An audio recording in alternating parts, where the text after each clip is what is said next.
नमस्कार मंडळी.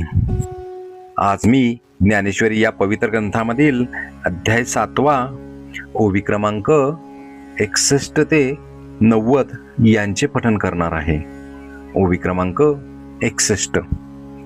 हा गा स्वप्न लटिके म्हणोये, परी निद्रावशे बानले होये, तव आठवू काय देता आहे आपण पेया. याचा अर्थ असे पहा की स्वप्न हे खोटे आहे, परंतु ज्यावेळी निद्रेच्या योगाने ते सत्य भासते त्यावेळेस ते आपल्याला आठवण होऊ देते का. ओवी क्रमांक 62. हे असो डोळ्यांचे डोळाची पडळ रचे, तेने देखणे पण डोळ्यांचे न गळीजे काही. याचा अर्थ अथवा डोळ्यातील पाण्याने उत्पन्न झालेला बडस दृष्टी बंद करीत नाही का. ओवी क्रमांक 63. तैसी हे माझीच बिंबली, त्रिगुणात्मक सावली, की मजची आड ओढवली, जवनिका जैसी. याचा अर्थ त्याचप्रमाणे माझ्याच ठिकाणी भासलेली सत्व, रज व तम या गुणांनी युक्त अशी माझी छाया पडद्याप्रमाणे माझ्याच स्वरूपाच्या आड आली. ओवी क्रमांक 64. मनोनी भूते माते नेनती, माझीच परी मी नव्हती, जैसी जळीची जळी न विरती, मुक्ता फळे. याचा अर्थ म्हणून प्राणी मला जाणत नाहीत आणि माझ्याच पासून उत्पन्न झालेले असून मद्रूप होत नाहीत, ज्याप्रमाणे पाण्यापासून उत्पन्न झालेली मोते पाण्यात विरघळून जात नाही. ओवी क्रमांक 65. पै पृथ्वीचा घटुकी जे, सवेची पृथ्वीसी मिळे तरी मिळवी जे, एरवी तोची अग्नी संगेसी जे, तरी वेगळा होय. याचा अर्थ अथवा मातीचा घट करून तो कच्चेपणी मातीस मिळविला असता मिळतो, परंतु तोच विस्तवात भाजल्यावर मिळत नाही. ओवी क्रमांक 66. तैसे भूतजात सर्व, हे माझे चिकीर अवयव, परी माया योगे जीव दशे आले. याचा अर्थ त्याचप्रमाणे सर्व प्राणी हे माझेच अवयव आहेत, परंतु मायेच्या योगाने जीवपणाला पावले. ओवी क्रमांक 67. मनोनी माझेची मी नव्हती, माझेची मज नोळखती, अहम्मता भ्रांती विषयांध झाले.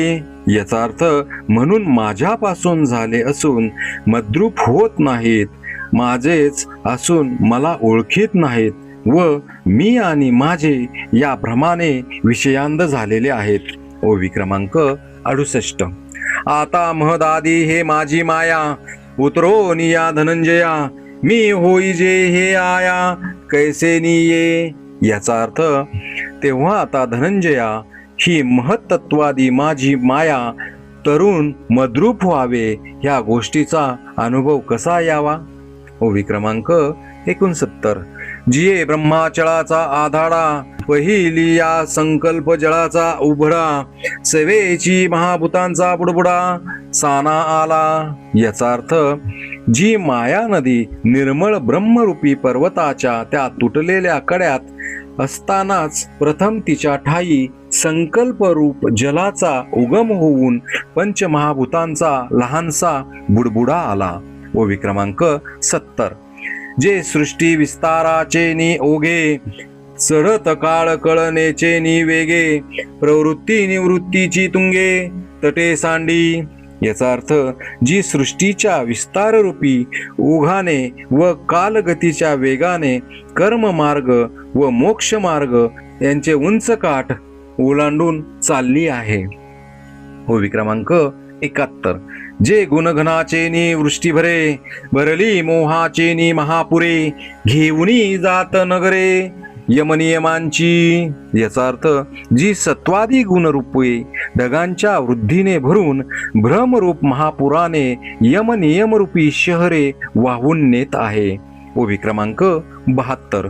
जे द्वेषाच्या आवर्ती दाटत, मत्सराचे वळसे पडत, माझी प्रमादादी तळपत महामीन. याचा अर्थ जिच्यात द्वेषरूपी भोवरे असून जी मत्सर रूप वळणाने वाहत आहे, जिच्यात उन्मत्तपणा इत्यादी मोठाले मासे तळपत आहेत. ओवी क्रमांक 73. जेथ प्रपंचाची वळणे कर्मांची ओव्हाने वरी तरता ती ओसाने सुखदुःखांची. याचा अर्थ जिच्यात प्रपंच रूपी बेटांची वळणे असून कर्म सुख दुःख रूपी केर कचरा तरंगत येऊन कडेला लागत आहे. ओवी क्रमांक 74. रतीची या बेटा आदळती कामाची या लाटा जेथ जीव फेन संघटा सैंग दिसे. याचा अर्थ जी मधील विषय सुख रूपी बेटावर कामरूपी लाटा आदळून त्या ठिकाणी जीव समुदाय रूपी फेस एकत्र झालेला दिसत आहे. ओवी क्रमांक 75. अहंकाराची या चळिया वरी मदत्रयाची या उकळिया जेथ विषयोर्मीच्या आकळिया उल्लाळ घेती. याचा अर्थ अहंकार रूपी ओघाने व विद्या धन आणि सामर्थ्य या 3 मदांच्या उकळ्यांना ज्या ठिकाणी विषय तरंगाच्या लाटा उसळत आहेत. ओवी क्रमांक 76. उदयास्ताचे लोंढे पाडीत जन्म मरणाचे चोंडे जेथ पांच भौतिक बुडबुडे होती जाती.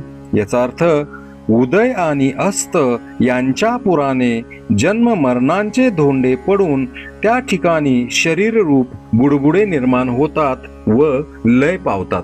ओवी क्रमांक 77. सम्मोह विभ्रम मासे गिळी ताती धैर्यांची आविसे तेथ देवडे भोवत वळसे अज्ञानाचे.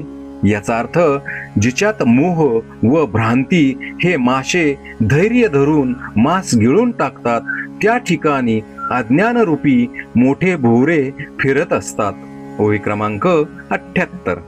भ्रांतीचे नि खडुळे रेवले आस्तेचे अवगाळे रजोगुणाचे नि खळाळे स्वर्गू गाजे. याचा अर्थ भ्रांतीरूप गढूळ पाण्याने आस्थारूप गाळात ऋतून रजोगुणाच्या खळखळाटाने स्वर्ग प्राप्तीची गर्जना होत असते. ओवी क्रमांक 79. तमाचे धारसे वाड सत्वाचे स्थिरपण जाड किंबहुना हे दुवाड माया नदी. याचा अर्थ त्याचप्रमाणे तमोरूपी प्रवाह व सत्वरूपी स्थिर पाण्याचा डोह तरुण जाण्यास कठीण आहे. फार काय सांगावे, ही माया नदी फार घातक आहे. ओवी क्रमांक 80. पै पुनरावृत्तीचे नि उघडे झळंबती सत्यलोकींचे हुडे घाये गडबडती धोंडे ब्रह्मगोळकाचे. याचा अर्थ खरोखर ही मधील जन्म मृत्यूच्या पुराच्या लोंढ्यात सत्यलोकचे किल्ले वाहून जातात आणि ब्रह्मांड रूप धोंडे तेव्हाच गडगडत जातात. ओवी क्रमांक 81. तया पानियाचे नि वहिलेपणे अजूनी न धरती उभाने ऐसा मायापूर हा कवने तरी जे लगा. याचा अर्थ त्या पुराचा प्रवाह अजून ओसरत नाही. अरे असा हा मायापूर कोणाच्याने तरुण जाणवेल. ओवी क्रमांक 82. येथ एक नव लावो जो जो की जे तरुणो पावो तो अपावो होय ते ऐक. याचा अर्थ आणखी येथे एक मोठेच नवल आहे.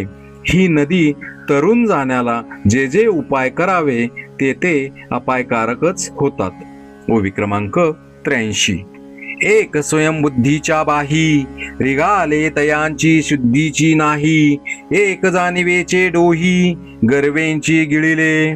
याचा अर्थ कोणी शहाणपणाच्या बळावर ही मधून तरुण जावे म्हणून हीज मध्ये उडी टाकली त्यांचा पत्ताच नाही. कोणाला ज्ञानरूपी डोहात गर्वाने पार गिळून टाकले. ओवी क्रमांक 84. एकी वेदत्रयाची या सांगडी घेतल्या अहंभावाची या धोंडी ते मदमिनाच्या तोंडी सगळेची गेले. याचा अर्थ कोणी वेदत्रयीच्या सांगडीवर बसून तिला मीपणाचे धोंडे बांधून तरुण जाण्यास निघाले ते मदरूपी माशाच्या तोंडात सबंधच नाहीसे झाले. ओवी क्रमांक 85. एकी वैसेचे जाड बांधले मग मन्मथाची कासे लागले ते विषय मगरी सांडिले चगळून या. याचा अर्थ कोणी तारुण्याच्या बळाने कंबर कसून मदनाच्या कासेला लागले, तो त्यांना विषयरूप सुसरीनेच चघळून टाकले. ओवी क्रमांक 86. आता वार्धक्याचा तरंगा, माझी मती भ्रंशाचा जरंगा, तेने कवळी जता ती पैगा चहूकडे. याचा अर्थ मग ते वार्धक्य रूप लाटांमध्ये तरंगत जात असता मतिभ्रंश रूप जाळ्यात सापडतात व त्या योगे चुहूकडून जखडले जाऊन. ओवी क्रमांक 87. आणि शोकाचा कडा उपडत, क्रोधाच्या अवती दाटत, अपदागिधी चुंबीजत, उधवला ठाई.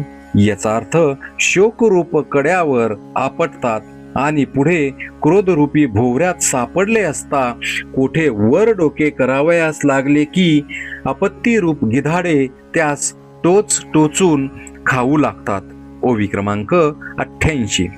मग दुःखाचे ने बरबटे बोंबले, पाठी मरणाची ये रेवे रेवले, ऐसे कामाचे कासे लागले, ते गेले वाया.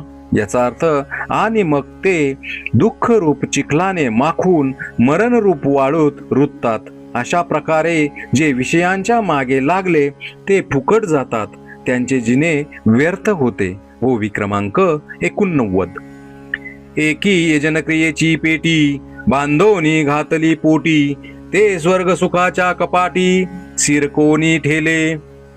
याचा अर्थ कोणी यज्ञानिक क्रियारूपी पेटीत बांधून पोटाखाली घेतात, ते स्वर्ग सुख रूपी कपारीत अडकून राहतात. ओवी क्रमांक 90. एकी मोक्षी लागावयाची या आशा, केला कर्म बाह्यांचा भरवसा, परी ते पडिले वळसा, विधी निषेधांच्या. याचा अर्थ कोणी मोक्ष प्राप्तीच्या आशेने कर्मरूप बाहुबलावर भरवसा ठेवतात, परंतु कर्तव्यांच्या भोवऱ्यात पडतात. श्री संत ज्ञानेश्वर महाराज की जय.